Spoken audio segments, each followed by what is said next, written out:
La Sociedad Española de Radiodifusión presenta... Ser... ¡Viva la radio! Podcast. Siempre. Las 8 de Hoy por Hoy en Ser Podcast. Hola, muy buenos días. Comparecía Teresa Ribera ayer en el Congreso de los Diputados mientras en Bruselas el Partido Popular Europeo dejaba colgado de la brocha a Alberto Núñez Feijóo. Explicaba Ribera con hechos, con pruebas, con horarios, al detalle lo que pasó y lo que hicieron los organismos dependientes de su ministerio el día de la Dana, mientras un PP desbocado no escuchaba y mantenía su discurso cargado de falsedades con el único objetivo de hacerse con la pieza que llevaban tantos días anhelando, pero no contaron con que Europa es seria, con que una cuestión doméstica que tiene como único objetivo salvar el culo de uno de los suyos, de Carlos Mazón, no puede desestabilizar a la Unión Europea. Así que su queridísimo Manfred Weber, al que acude una y otra vez Alberto Núñez Feijóo, les dejó tirados. Dicen ahora en el PP que se dan por satisfechos con haber conseguido dilatar el nombramiento de Ribera, dilatando también el momento en el que el presidente de la Generalitat tenga que asumir responsabilidades, pero la derrota de Feijóo es estrepitosa y el ridículo hecho en Europa es inmenso. Al líder del PP le da absolutamente igual que España consiga tener la más alta representación que ha tenido nunca en la Comisión Europea y le da absolutamente igual la estabilidad europea. El único objetivo era Ribera como meta volante y Pedro Sánchez como meta final.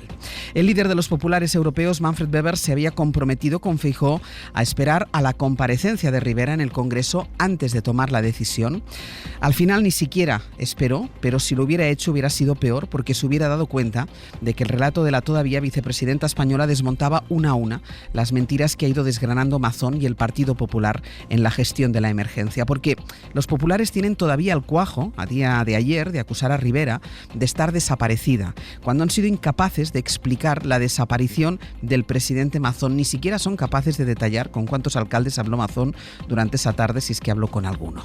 La ofensiva del PP contra Ribera pone en cuestión de nuevo la estrategia de Alberto Núñez Feijóo, que también en esto se ha involucrado de lleno, convirtiéndose en el principal portavoz de los ataques. Sus colegas europeos le han dejado caer y su liderazgo se debilita cada día que pasa, y su debilidad ya no es solo interna esta vez, y porque el PP así lo ha querido, ha llegado también a Europa. Ángeles Barceló. Seamos serios, porque si consideran que es dogmatismo climático, si consideran que la información no es confiable, si se burlan de los avisos rojos de AEMET, es muy difícil extraer conclusiones que nos preparen para reaccionar bien ante la siguiente calamidad. El día en el que se confirmó que iba a ser vicepresidenta europea, Teresa Ribera lo había empezado en el Congreso, donde compareció para explicar la gestión de la Dana y responder a las acusaciones del Partido Popular. Sastre, buenos días. Buenos días, Barceló. Fue en esa comparecencia donde Ribera aseguró que a los técnicos del Gobierno les dejaron sin conexión con el CECOPI el día de la riada. Aquel día en que Mazón dice que hubo un apagón informativo y en que la AEMET, según Ribera, llamó 11 veces a Protección Civil de Valencia. Aquel día en que la Confederación del Júcar mandó a la Generalitat Valenciana casi 200 correos. Aquel día, en el CECOPI... Entre las 6 y las 7 de la tarde, la pantalla pasó a negro. No sabemos qué ocurrió durante esa hora, pero las tres personas que representaban a la delegación del Gobierno, a AEMET y a la Confederación, no pudieron participar en ese debate que seguro estaba teniendo lugar de manera presencial en la sede del CECOPI para decidir cuál era la mejor manera de responder. El día de la Dana, Ribera estaba en Bruselas negociando la vicepresidencia europea que se acaba de asegurar. Ella ha contado que llamó a Mazón pero que no le cogió el teléfono. Mazón estuvo aquel día en una comida que primero fue privada, luego de trabajo, y hasta días después no dio su versión sobre ese almuerzo que se alargó. Mientras, en el CECOPI se estaba hablando de la posibilidad de mandar alertas al móvil e incluso de confinar a la población. Mazón no estaba en el ventorro. Incide el PP en que la ley no le obliga a estar. El PP lo que reprocha es que ese mismo día Teresa Ribera estuviera en Bruselas. Porque el día 29 de octubre usted se encontraba en Bruselas trabajando en sus temas personales, señora Ribera.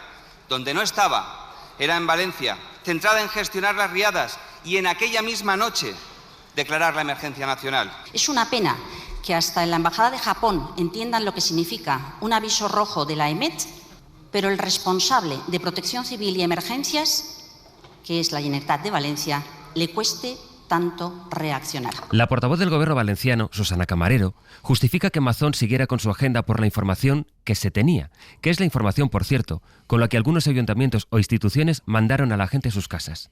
Es la misma información por la que la Generalitat pidió el despliegue de la UME en Utiel. Estaba en una comida de trabajo porque no tenía información ni de AEMET ni de la Confederación de que tuviese que estar en otro sitio porque la situación fuese diferente a la que se le había comentado al presidente, a la que se había comentado a la delegada del Gobierno, que indicaba que a las 6 de la tarde remitía la situación. En el Congreso el PP atribuyó a Rivera toda la responsabilidad. Usted ha sido incompetente, intransigente y tremendamente egoísta. Si no hubiese anulado en el año 2021 el proyecto de encauzamiento y drenaje del Barranco del Pollo, se hubieran salvado muchas vidas. Teresa Rivera, como secretaria de Estado, firmó la única declaración de impacto ambiental favorable a esas intervenciones en diciembre de 2011 y ustedes dejaron caer por falta de actuación del gobierno del señor Mariano Rajoy. Mazón da por cerrados los cambios en su gobierno, nombra a un teniente general como vicepresidente y cesa a la consejera que dijo que se enteró a las 8 de que existía un sistema de alertas a los móviles.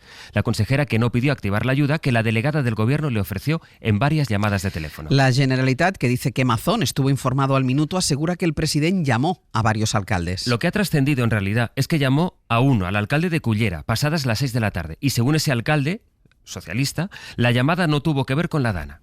Cuando se pregunta a la portavoz de la Generalitat a qué otros alcaldes llamó el presidente de la Generalitat aquel día, la portavoz se quita la pregunta de encima. Esa llamada es una muestra de que estuvo comunicado con los alcaldes. Raro será que los alcaldes con los que habló el presidente ese día no hablasen de esta situación. Raro para los propios alcaldes. ¿Puede contar qué alcaldes fueron, por favor?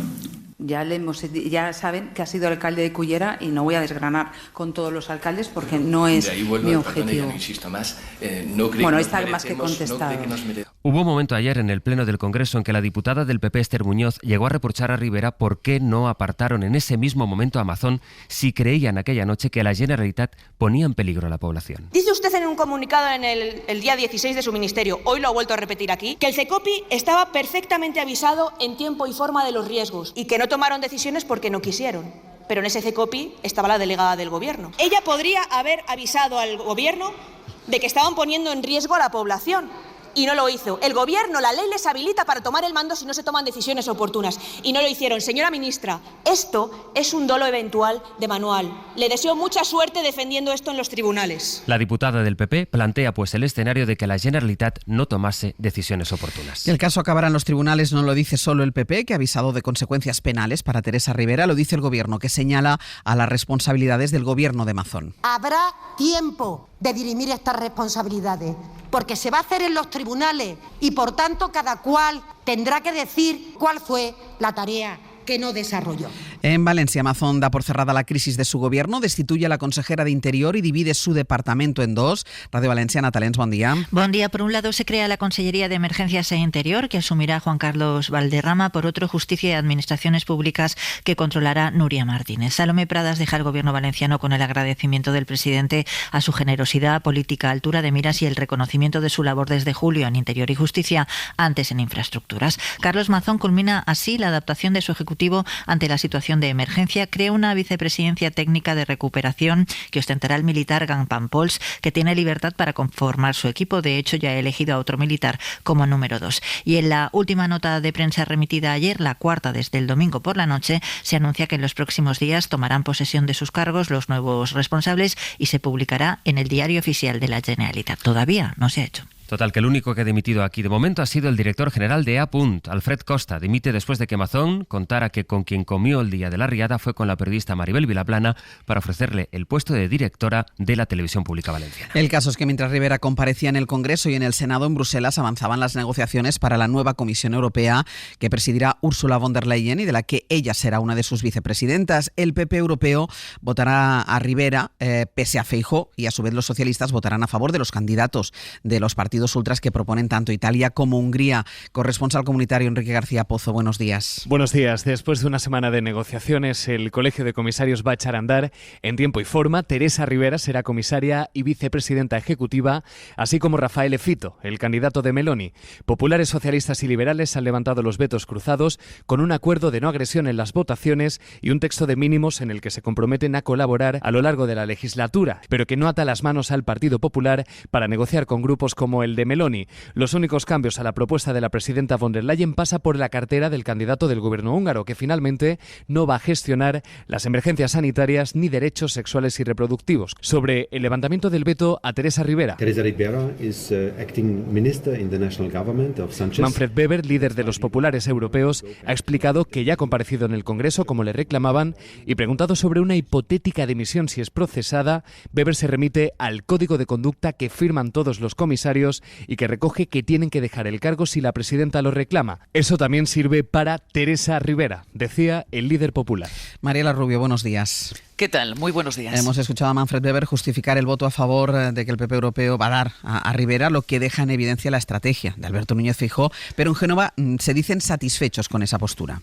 Sí, admiten que es un revés, pero compartido, dicen, con un gobierno que esperaba un paseo militar para Rivera en Bruselas. Aseguran en Génova que siempre contemplaron esta posibilidad, aunque algunos se lamentaba ayer de que la postura de Weber se conociera en plena comparecencia de la ministra. Con todo, en la dirección popular, como dices, aseguran haber conseguido poner el foco en la responsabilidad de Rivera en la crisis de la Dana y dar así alivio a Carlos Mazón en unos días clave. Reivindican también haber internacionalizado las dudas sobre la futura comisaria y haber expuesto las contradicciones de Sánchez sobre la ultraderecha. Elías Bendodo. Ha internacionalizado la situación que hemos vivido en España de dejación de funciones de la vicepresidenta Rivera. Conseguimos ver una sorpresa nueva, ¿no? Lo que está intentando cerrar el señor Sánchez es un acuerdo con la ultraderecha que él llama. Sánchez no tiene principios, caretas fuera, escribe hoy Feijóo sobre que el PSOE apoya candidatos ultra. En cualquier caso, y aunque el PP español lleva días, Ángels, advirtiendo de que ellos votarían no a cualquier gobierno comunitario que incluya a Rivera, anoche admitían que ahora se debaten entre el no y la abstención. Mariela, gracias. A vosotros. Bueno, pues superada esta pantalla, con Teresa Rivera como comisaria europea, el Gobierno se enfrenta hoy a la realidad de su fragilidad parlamentaria. Hoy se vota en el Congreso la reforma fiscal. Este va a ser nuestro siguiente asunto. Pero antes el tiempo, porque la borrasca Caetano va a seguir dejando hoy lluvias en el norte y viento en buena parte del país. Jordi. El viento es lo que más se va a notar, especialmente intenso en el Cantábrico, Castilla y León, la Ibérica, así como el Valle del Ebro y cerca del Mediterráneo, con rachas en algunos casos cercanas a los 100 km por hora y alterando mucho la situación marítima tanto en el Cantábrico como en el Mediterráneo. En general va a hacer sol, nubes durante la mañana, más sol a lo largo de la tarde y temperaturas más bajas que ayer, pero será el viento lo que va a hacer que aumente la sensación de frío y las nubes más activas entre el mediodía y la próxima medianoche en Galicia, el Cantábrico, Navarra, La Rioja y Castilla y León. Hoy por hoy noticias. Ser Podcast. Hoy se vota en el Congreso la reforma fiscal, de la que depende la llegada de miles de millones de Europa y de la que depende también una nueva medida de la estabilidad del Gobierno. La misma reforma que el lunes el Gobierno sacó adelante in extremis después de mucha carrera y sufrimiento en la Comisión de Hacienda, aunque tuvo que dejar en el aire la concreción del impuesto para las energéticas. Y eso, aunque no se vaya a votar hoy, va a condicionar la votación de hoy porque forma parte del PAC de la negociación y Podemos quiere un compromiso claro. Josué Coello, buenos días. ¿Qué tal, Ángels? Buenos días. La votación se espera para este mediodía. ¿En qué punto estamos? Estamos en punto muerto y sin apenas avances en las últimas horas, porque para que los 4 diputados de Podemos voten que sí y por tanto se convalide este paquete fiscal, los morados exigen que se aplique sin condiciones la extensión del impuesto energético que el PSOE acordó con Bildu, Esquerra y BNG en la medianoche del lunes. Irene Montero, ayer en Hora 25. Nos están haciendo presión, junto con otras formaciones políticas, para que votemos a favor, es porque ellos dicen que se va a mantener el impuesto a las energéticas en los términos pactados con Esquerra y con Bildu, cuando a nosotras nos están diciendo que Junts no va a dar sus votos para eso. Argumentan en Podemos que no solo Junts o PNV no quieren esta extensión del impuesto, tampoco en el PSOE, que según Montero está mintiendo a los socios en esta negociación para obtener unos votos que a esta hora no tiene. Yo no sé si es que se están escudando en Junts, pero en realidad ellos tampoco quieren este impuesto, y si no, pues ahora mismo no hay votos ni para aprobarlo ni para quitarlo. Pues que el Partido Socialista se apoye en quienes queremos mantenerlo, que es lo que es bueno para España. Una abstención de Podemos serviría para convalidar este paquete fiscal, pero si los morados votan no, la propuesta decaerá. Y a esta hora esta es una posibilidad real porque las negociaciones siguen estancadas por un impuesto energético que, por cierto, Ángels, ni se vota hoy en el Congreso. Josué, gracias. Hasta luego. Precisamente sobre la necesidad de gravar a las empresas contaminantes va el primer borrador de acuerdo que se acaba de conocer en la Cumbre del Clima de Bakú. Javier Gregori, buenos días. Hola, buenos días. Así es, contempla la posibilidad de gravar a las empresas de combustibles fósiles porque son las grandes responsables del cambio climático. Pero otra novedad importante es que no incluye ninguna cantidad de dinero concreto que tendrían que pagar los países ricos a los países pobres para pagar la enorme factura del cambio climático, aunque se reconoce que esta factura se elevaría a billones con B de dólares. Tampoco este primer borrador de acuerdo, tiene unas 10 páginas, incluye ninguna referencia a la eliminación de los combustibles fósiles. Así pues, las delegaciones de 190 países tienen 2 días por delante para alcanzar un acuerdo sobre financiación. De momento no hay ninguna cifra concreta encima de la mesa, por lo que el acuerdo se alarga y se habla ya de que las negociaciones se pueden alargar el fin de semana. Gregory, gracias. Gracias a vosotros. En Ucrania, más de 1000 días después de la invasión rusa, Zelensky no solo ha usado misiles de largo alcance estadounidense, también ha disparado misiles británicos. Y en Gaza, al menos 88 personas han muerto en varios bombardeos israelíes que se produjeron anoche. 66 de ellos han muerto en el ataque contra la ciudad palestina de Beit Lahilla. Los testigos hablan de una auténtica masacre allí. Israel continúa su asedio en Gaza en el mismo día en que también ha bombardeado Siria y Líbano. Y en 10 minutos el abierto. Hoy con Javier Aroca, Cristina de la Hoz y Gonzalo Velasco. Para no perderte ningún episodio, síguenos en la aplicación o la web de la SER, Podium Podcast o tu plataforma de audio favorita.